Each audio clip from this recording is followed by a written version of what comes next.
Hey free-to-play gang, welcome back to another video. I hope you guys are having a fantastic day. So a lot of tier lists have been saying that Alien T, I should show you who Alien T is. Every single tier list out there, they are always saying that Alien T is a D tier character. And the point of this video is I beg to differ. Okay, so the thing is, always take tier lists with a grain of salt. I'm not saying that I disregard all the information that they provide. I'm not saying that I disregard anything at all. I'm just trying to say that all characters have their good points regardless of what the consensus say. And Alien T is the perfect example. Just because that everyone believes a certain way doesn't make it right.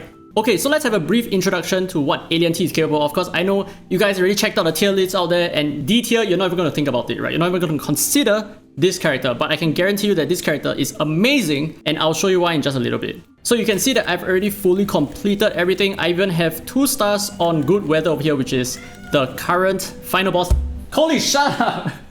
So that's for the story, and in terms of resource grinds, I am currently on difficulty 7. Okay, I'm struggling at difficulty 7 a little bit, but I am... Oh, I apologize about my cat. I'm gonna skin the cat in just a bit. I've completed all 6 pussies here, and I've also done all the mintage aesthetics. This is like really quite easy. Harvest Prime as well. So that is my progress, and in terms of artificial somnambulism, I'm currently at the 7th stage. So my point is, you can definitely use Alien T, and he's gonna make your content so much easier. Let's take a look. Alright, so let's start off with his first skill. This is the Spotted. This is like a really whatever skill. This skill, you don't need to care about it at all. So if you have it, you might use it for some extra DPS. But in terms of his base attack, it's so low that his multipliers just don't make sense at all. So this skill really sucks. But that doesn't mean that the skill is bad, and I'll explain why in just a bit as well. Now, his second skill, this is what makes him so strong. Okay, this is at least like 30% of the equation. So no ill intent. As you further upgrade this skill, the taunt duration increases, and at 3 stars, you actually reduce the damage that you take by 60% from 40% on his like 1-star skill card over here.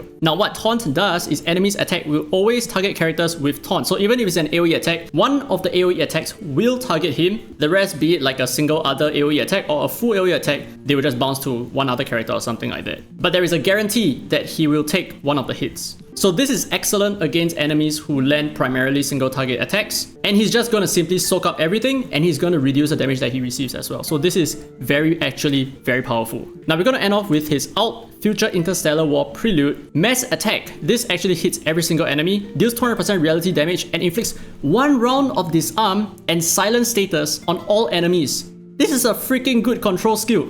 So disarm cannot use attack incantations, you guys already know. Now what about silence? Cannot use buffs, cannot use debuffs, cannot use heals or counter incantations. This is essentially going to stop enemies from acting altogether unless they decide to use their ultimate. If that is the case, then this will not prevent ultimates from happening. But for the most part, this is going to one-shot clear every single action that the enemies are going to take for their next turn. So this buys you 1 entire turn. Now, moving on to his insights, this is where he shines a lot more as well. Okay, not over here, over here. Insight 1, when the caster enters battle, enters taunt status immediately and gains a shield, which is 300% of his reality defense for 2 rounds. So he gains a really thick shield, and he also has taunt at the start. So you don't have to worry about your allies at the start. He is always going to get all the attacks in. And it should also be noted that his reality defense is relatively high. Relatively high as opposed to his mental defense. So he is going to gain a lot of shield this way. Now as for his second insight, damage taken -8% when caster enters battle. So he already has 8% additional damage mitigation over here just because of his insight. And if you move on to his resonate, you will see that currently I'm only at level 4, right? It's not even like some high level resonate at all. But I have an additional 9% damage taken reduction. So that is a grand total of 17% damage reduction for free, essentially for free. And on top of that, I'm gonna give him this very lousy low tier 4-star navigating Psychube, which provides him another 4% damage taken reduction. So that's a total of 21%. So he's always going to receive a lot less DPS than other allies. And because he has a lot of taunts, he's gonna soak up a lot of that DPS for you. Okay, so anyway, I know you guys don't really have an idea of how good he is. I just want to show you one thing real quick before I let you guys in on how I am using him and how he is functioning as an S tier character in my opinion. So let me just show you, right? Mountain Echoes, I'm currently already at the 6th difficulty. And you can see that for my 5th difficulty here, which I am severely under level in, I am using him.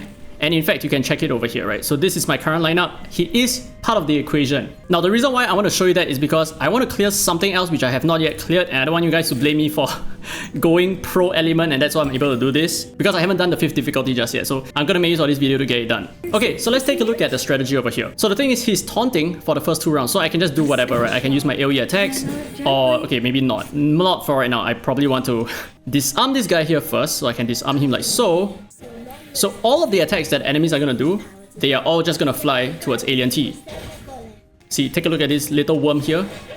Okay, yeah, so that's what I say. Like, in terms of AoE attacks, one attack is going to go onto him, the other attack is going to go onto someone else. That is just a given, alright? But right now, I'm still taunted, and I still have a shield, so his HP is still at 100%. So I can just do anything that I want. I can just spam this right now.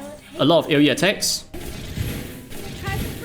Okay, now take a look. The enemy is going to attack me 3 times, and if I didn't have the taunt, they're just going to attack anything else, right? They're just going to attack all of my allies and it's going to hurt a lot. But right now he's soaking everything and that is great for me right now. So I really don't have to worry too much about his survivability. In fact, I can just let him continue tanking. It's going to be perfectly fine. So right now he has lost the taunt. I can drop another no ill intent over here so that he taunts for another 2 more rounds, taking 40% less damage, right?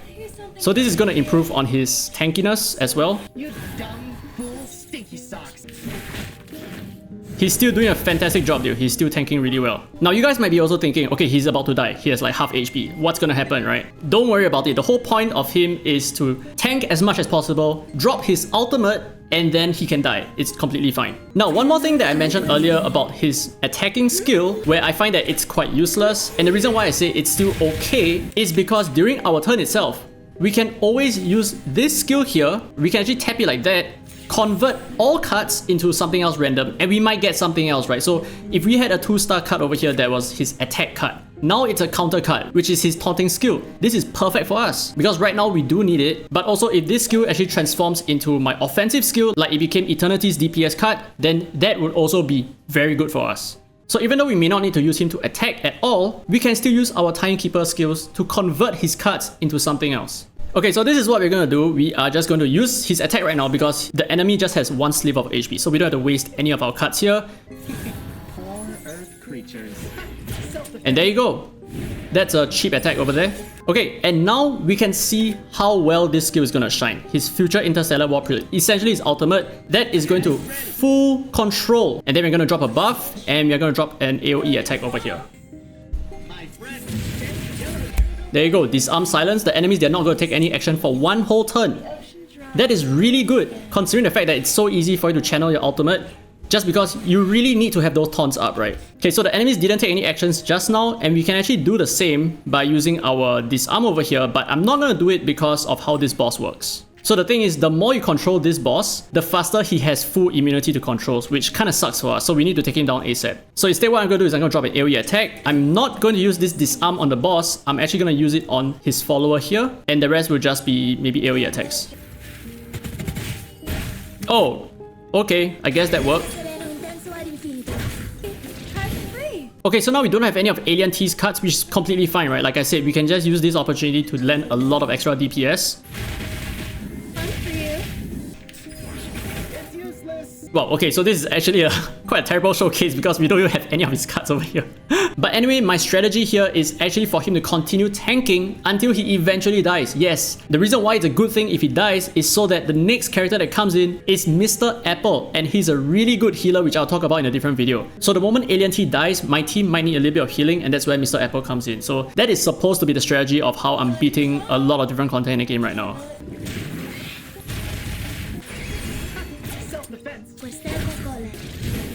Alright, GG, easy peasy.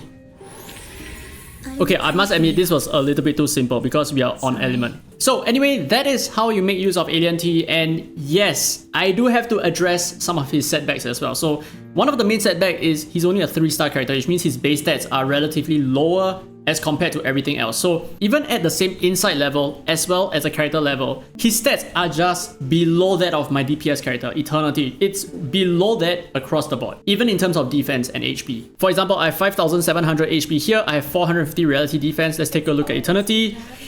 She has a lot more stats.